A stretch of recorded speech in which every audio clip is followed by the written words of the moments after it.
Agora abrirem suas Bíblias para nosso sermão desta noite em Hebreus 10, 35 a 36.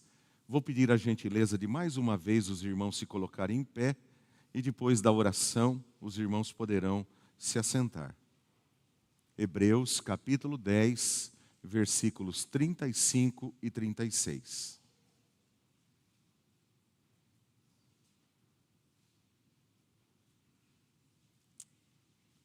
Diz a palavra do Senhor: portanto, não percam a confiança de vocês, porque ela tem grande recompensa. Vocês precisam perseverar, para que, havendo feito a vontade de Deus, alcancem a promessa. Que Deus abençoe a sua palavra. Vamos orar, queridos. Bendito e amado Pai, aqui estamos, Senhor, para ouvir agora a palavra do Senhor, o sermão, a instrução da Tua palavra. Oramos, ajuda-nos, Senhor, a entendê-la. E também, Senhor meu Deus, que ela possa entrar no mais íntimo do nosso ser, ajudando-nos a compreender e a moldar, Senhor, as nossas convicções em Ti. Em nome de Jesus, Pai. Amém, Senhor. Os irmãos podem se assentar, meus amados. Alguém disse que se você não sabe onde quer ir, qualquer caminho serve. E essa é a questão central em relação à perseverança cristã. Perseverança tem a ver com convicções bem fundamentadas, bem firmadas.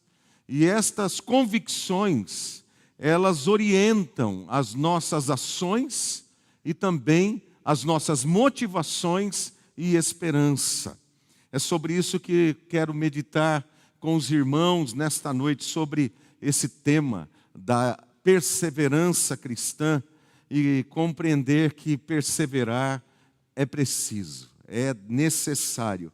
O autor da carta aos Hebreus, ele faz uma advertência aqui nesse capítulo aos irmãos em relação, queridos, a despertar a memória destes amados irmãos por fatos recentes que haviam ocorrido com eles e como eles souberam, num primeiro momento, agir e perseverar diante de pressões muito grandes. Porém, agora, quando eles estavam vivendo um certo relaxamento, onde a coisa não estava tão grave, tão problemática, eles começaram a deixar de perseverar.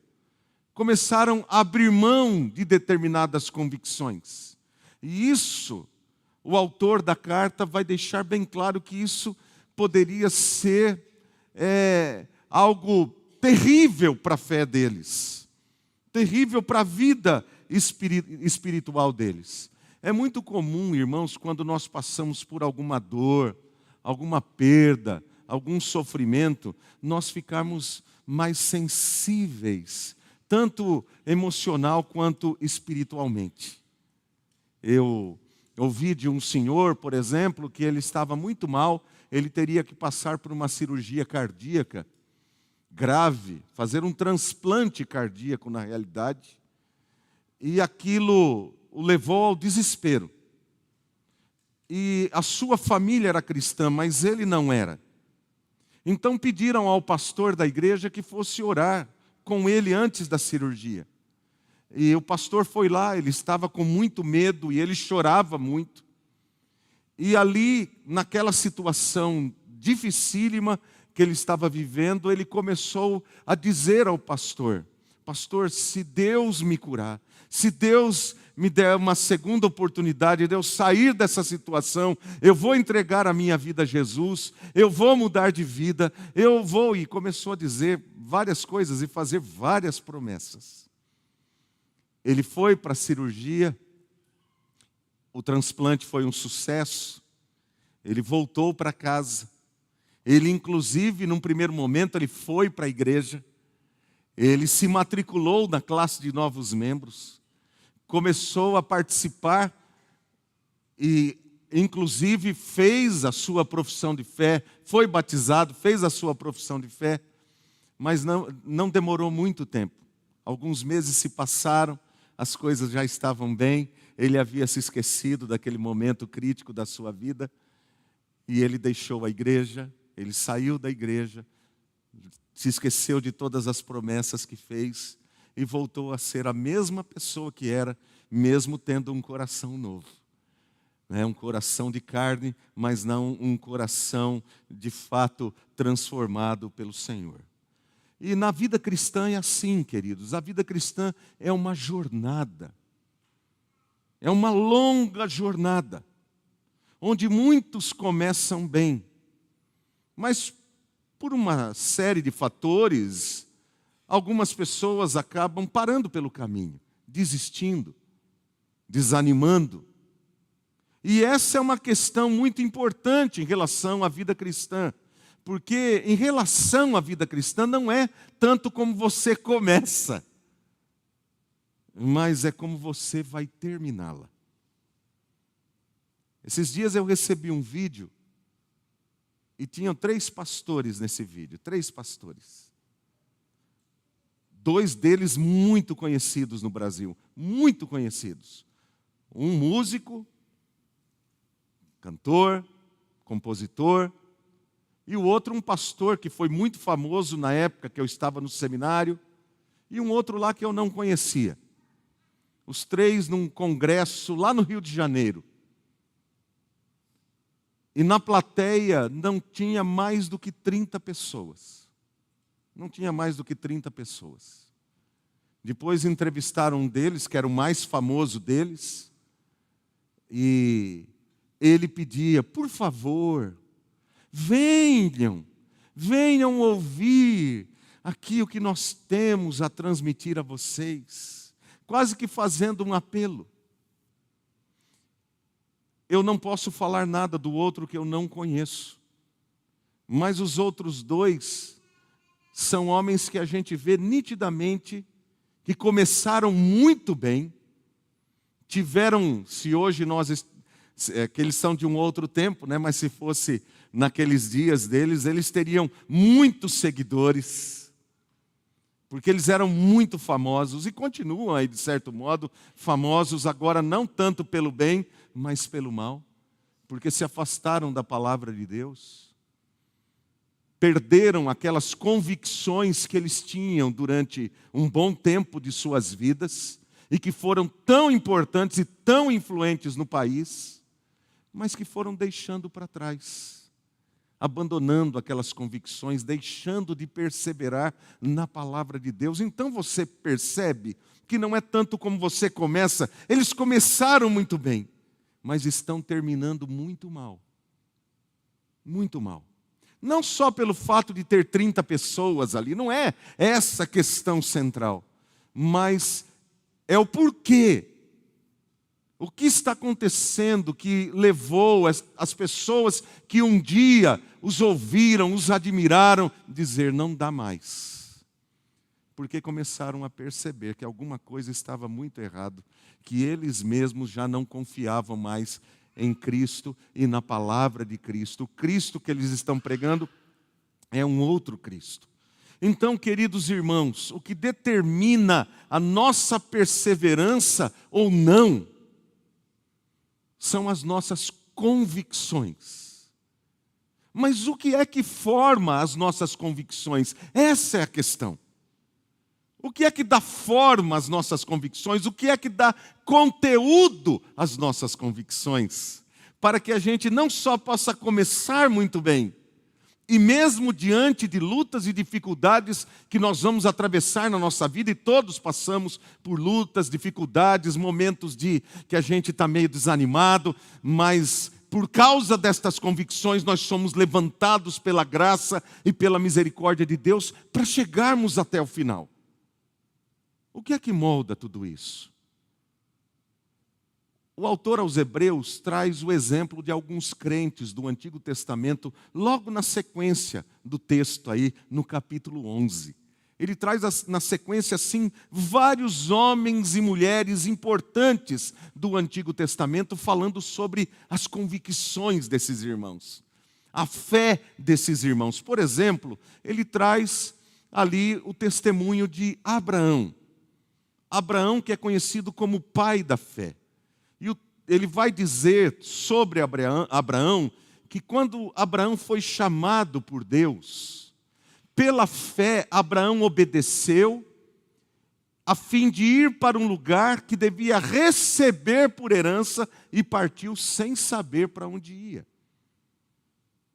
Também ele fala sobre Moisés, o grande legislador e o homem que Deus usou para tirar o povo de Israel da escravidão do Egito. E diz assim o texto, que Moisés se recusou ser chamado filho da filha de Faraó, preferindo ser maltratado junto com o povo de Deus, a usufruir prazeres transitórios do pecado. Agora, o que é que moveu o coração destes homens a tomarem uma decisão que os levou a uma completa mudança de vida? Eles tinham tudo onde eles estavam seguros onde eles estavam. Eles preferiram deixar tudo, todo o conforto, toda a popularidade que eles tinham, e não eram meninos que não estavam sabendo o que iriam fazer. Abraão já tinha 75 anos, Moisés já tinha mais de 40 anos quando deixou o Egito. Então, não era um menino assim que não sabe, que está influenciado pelo meio, pela cultura, ou por alguém que lhe contou alguma coisa. Não, queridos. O que é que levou estes irmãos, Abraão e Moisés, a deixarem tudo para trás e começarem algo novo, sem saber, inclusive, como no caso de Abraão, para onde iam? E Moisés a peregrinar pelo deserto por 40 anos da sua vida. Ele que era o filho da filha de Faraó, que era o maior poder daquela época, maior império daquela época. Nós não temos dúvida nenhuma que foi primeiramente a certeza de que Deus lhes falou ao coração. Deus falou comigo. Deus falou, Deus se revelou a mim, eu conheci a Deus. E não somente isso, Deus me chamou. Deus colocou para mim uma nova direção para a minha vida. Eu ouvi a voz de Deus, o chamado de Deus, Deus me fez promessas. E eles decidiram então deixar tudo para trás, renunciaram tudo e seguiram a palavra do Senhor, a voz de Deus, confiando nas promessas de Deus, nesse Deus que é fiel para cumprir tudo o que prometeu. Então preste atenção, nossas convicções, assim como a de Abraão e de Moisés, e de todos os crentes que nós temos na Bíblia Sagrada, nasce da certeza de que Deus se revelou. Deus se revelou não só na história, mas Deus se revelou a mim. Deus me chamou. Eu recebi um chamado de Deus. Eu tenho essa convicção dentro do meu coração. Deus me chamou para uma nova vida, para o seu projeto. E Deus, esse Deus que se revelou, esse Deus que chamou, é um Deus fiel, que estará comigo e as suas promessas vão se cumprir na minha vida. Essa condição, queridos, essa convicção mudou o rumo da vida destes irmãos. E é isso que tem mudado o rumo de vida de muita gente, mudou o rumo da minha própria vida. E essa convicção estava tão sólida na mente e no coração deles, que eles perseveraram a andar pelo caminho que Deus lhes propôs, ainda que com muitas dificuldades que eles tiveram que encontrar. E não foi fácil, não foi fácil e nunca será fácil. Mesmo quando Deus te chamar, não pense que vai ser fácil andar com o Senhor. É um caminho de renúncia, é um caminho que Jesus Cristo nos chama a assumir a cruz. Há um compromisso com Ele. Eu quero perguntar a você: você tem certeza de que Jesus já se revelou a você? Você teve uma certeza assim de que houve de fato um encontro pessoal na sua vida com o Senhor Jesus Cristo? Você tem essa certeza de que houve um encontro pessoal? Há um antes de Cristo na sua vida e um depois de Cristo na sua vida? Você tem certeza de que Deus o chamou? De que Deus o chamou? Eu pergunto a você, para que é que Ele chamou você? Você poderia, em poucas palavras, compartilhar por que Deus o chamou? Olha, Deus me chamou para poucas palavras. Para o que Deus lhe chamou? Você tem certeza de que Deus é fiel? Esse Deus que se revelou a você, esse Deus que lhe chamou, que Ele é fiel para cumprir todas as promessas que Ele lhe fez? Será que você poderia também compartilhar em poucas palavras algumas destas promessas que Deus lhe fez e que você está seguro nelas, por causa de que Deus fez essas promessas e que Ele é fiel? Amados, nossas convicções, elas orientarão em que nós iremos perseverar. Em que eu tenho que perseverar? Não, você tem que perseverar, mas tá bom. No que eu tenho que perseverar? São estas convicções que moldam a nossa vida. E se vamos ou não abrir mão de alguma coisa que gostamos muito, pela convicção de que estamos abandonando aquilo, deixando aquilo para trás, por algo muito maior e melhor e que ainda nem sequer os nossos olhos viram.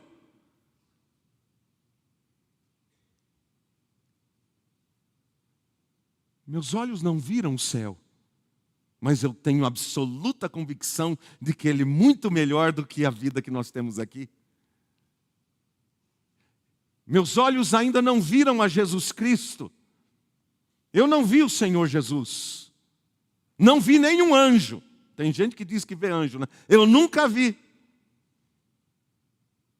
Nunca vi.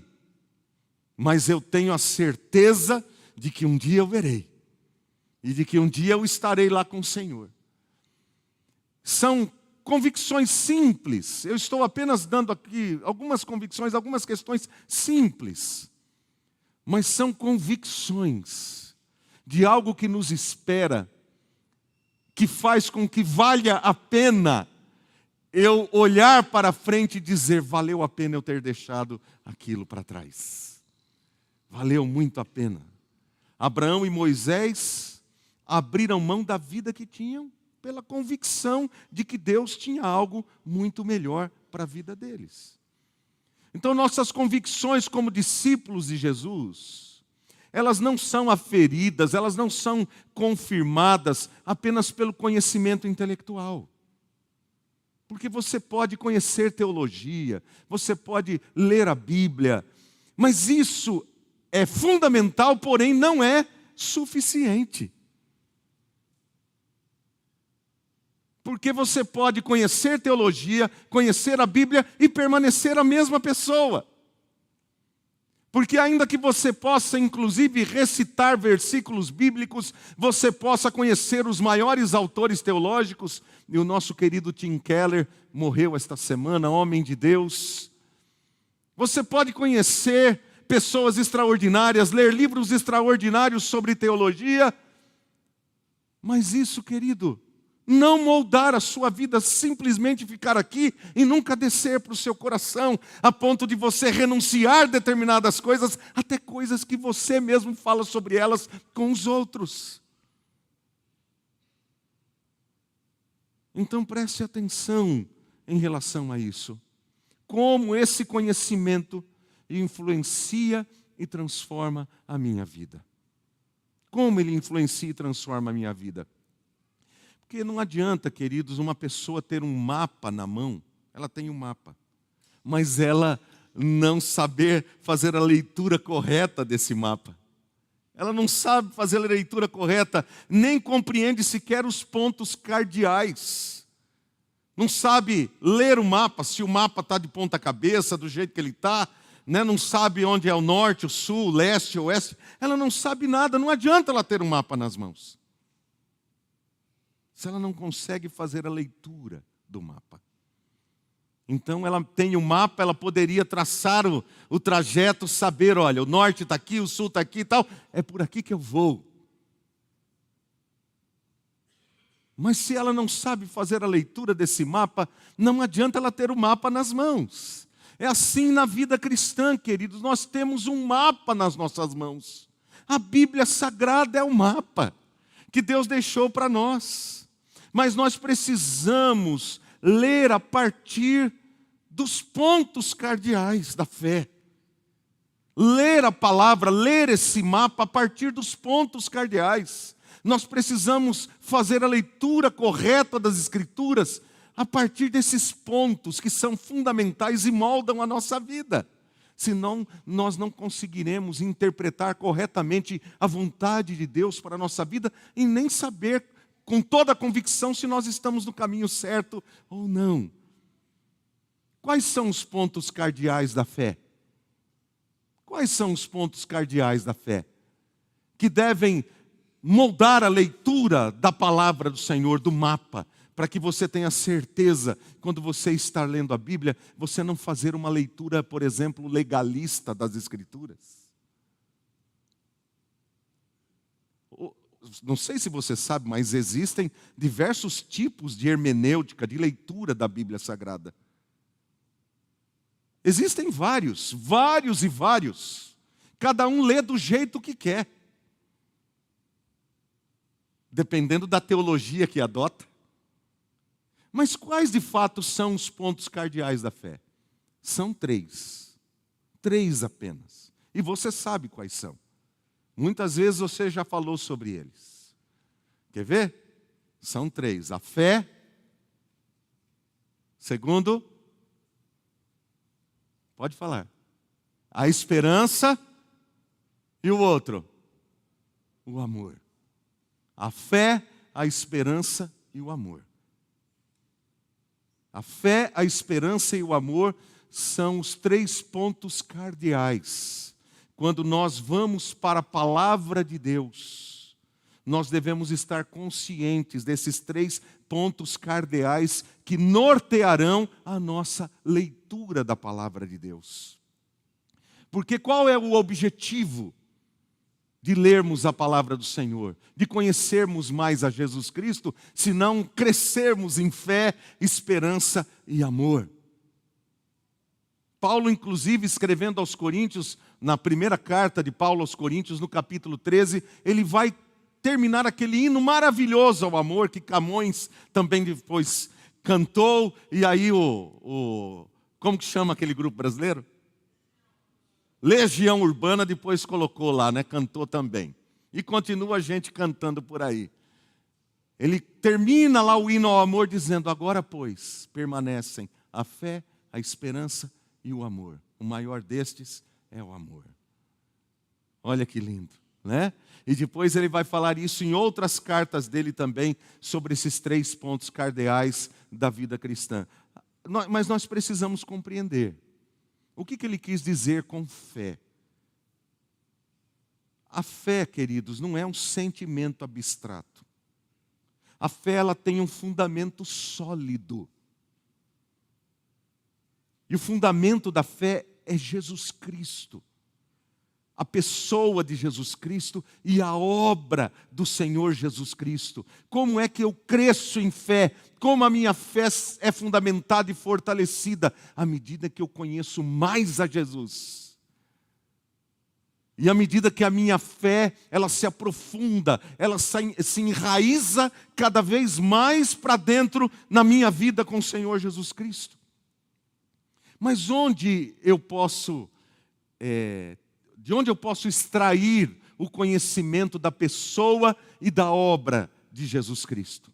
Na Bíblia Sagrada. É por isso que nós temos dito ao longo aí de toda a reforma protestante que a palavra de Deus é a nossa única regra de fé. Ela é a nossa única regra de fé. Então, se eu quero ter uma fé sólida, bem fundamentada, para que eu possa saber para onde eu estou indo, eu preciso conhecer as Escrituras.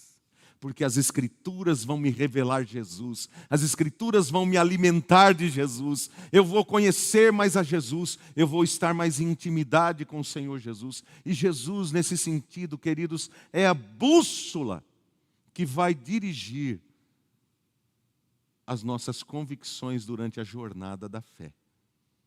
Por isso, o autor também aos Hebreus, depois de falar sobre todas essas coisas, ele traz aquele versículo famosíssimo que a gente tem de Hebreus capítulo 12, verso 2. O que está escrito lá? Veja aí na sua Bíblia o que está escrito. Ele diz: olhando firmemente para o autor e consumador da fé, Jesus, o qual em troca da alegria que lhe estava proposta, suportou a cruz. O próprio Cristo, Ele não é só o fundamento sólido da nossa fé, pela sua própria pessoa, mas também pelo que Ele fez. Se tem alguém que abriu mão de todas as coisas nesse mundo para se manter firme em sua convicção de amor a Deus, foi o próprio Senhor Jesus Cristo. E nós precisamos sempre estar avaliando quem é de fato que está governando o meu coração. No capítulo 6 ainda de Hebreus, eu não vou ler lá, mas eu cito para você, Hebreus 6, 18 e 19, a palavra de Deus vai dizer assim: é impossível que Deus minta.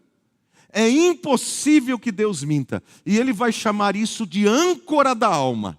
Olha que lindo. Esta verdade central, Deus não mente. Isso é a âncora da alma. É onde a nossa alma tem que estar ancorada, bem firmada. Então Jesus Cristo, queridos, a sua vida, a sua obra, o seu ensino são dignos de confiança, porque Jesus Cristo, Ele é Deus. E sendo Deus, Ele não mente. Tudo que Ele diz é a verdade, Ele permanece no mesmo ontem, hoje e o será para sempre. E é nisto que nós devemos estar ancorados. A nossa fé deve estar ancorada. E você sabe, né, que a âncora ela é jogada lá no fundo do mar. Lá no fundo. Então você tem que se aprofundar no conhecimento de Cristo, no amor a Cristo. Crescer nesse conhecimento para que você possa crescer também no segundo ponto cardeal, porque um está ligado ao outro, que é o amor. Então, o segundo ponto cardeal da vida cristã, o primeiro, a fé, fundamentada e solidificada em Cristo e na sua palavra. O segundo ponto cardeal da vida cristã é o amor. Falando ainda do que Paulo escreveu aos Coríntios no capítulo 13, ele vai afirmar assim que o amor é o critério básico que dá valor a tudo que a gente faz. O amor é o critério básico. Ele deixa isso bem claro.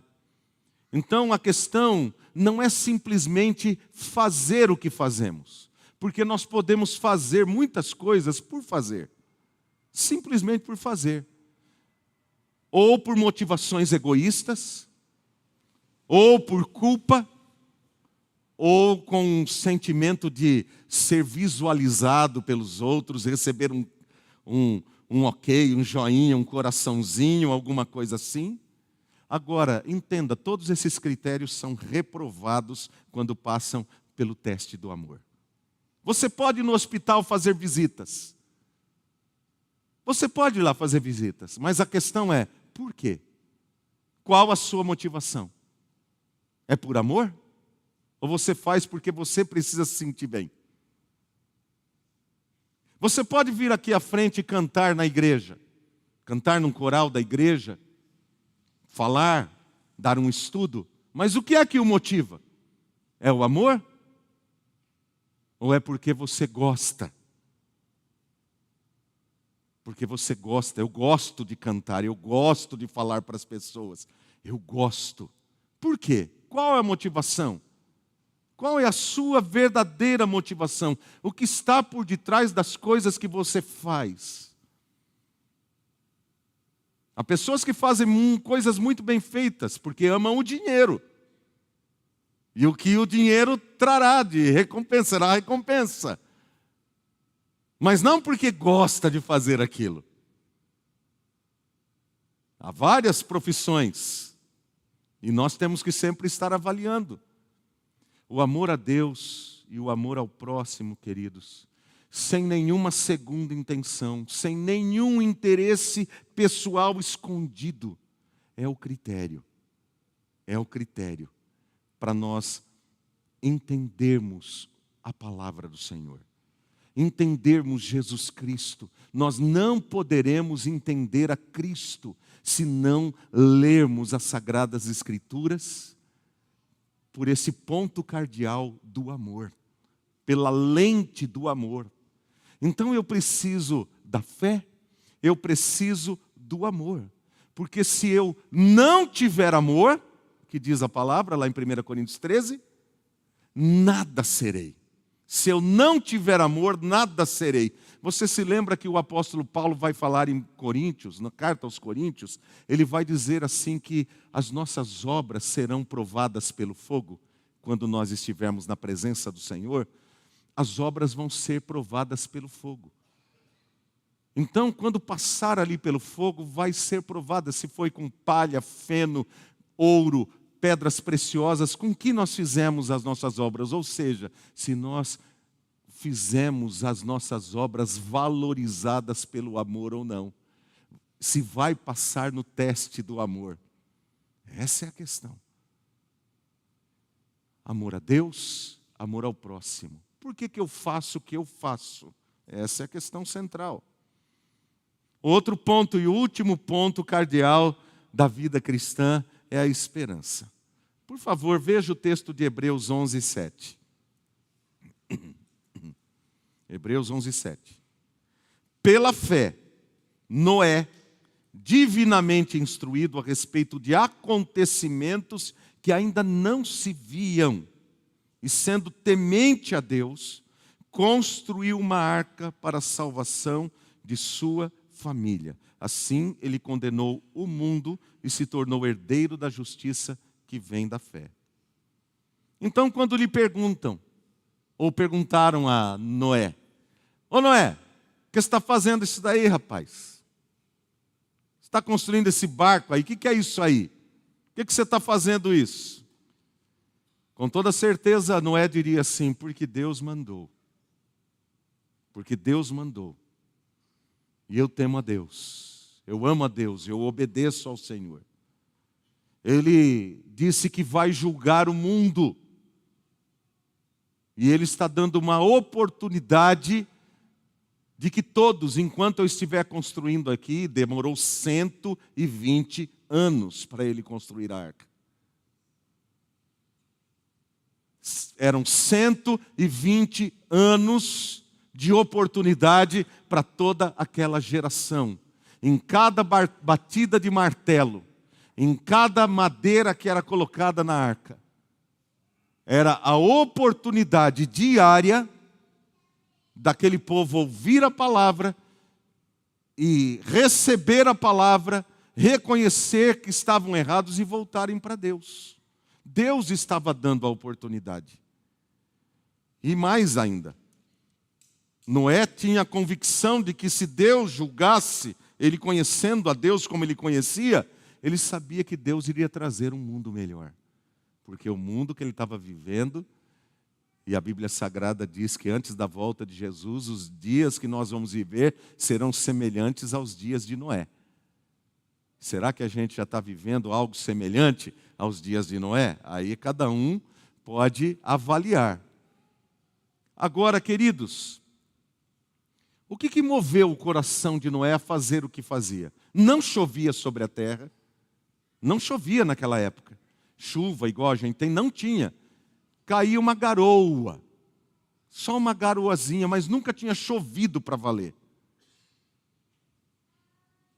Agora, por que ele fez o que ele fez? Primeiro, pela fé.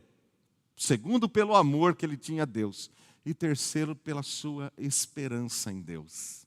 Esperança nesse Deus misericordioso que salvaria a sua família, salvaria a sua casa e os levaria seguros para algum lugar, para um novo começo.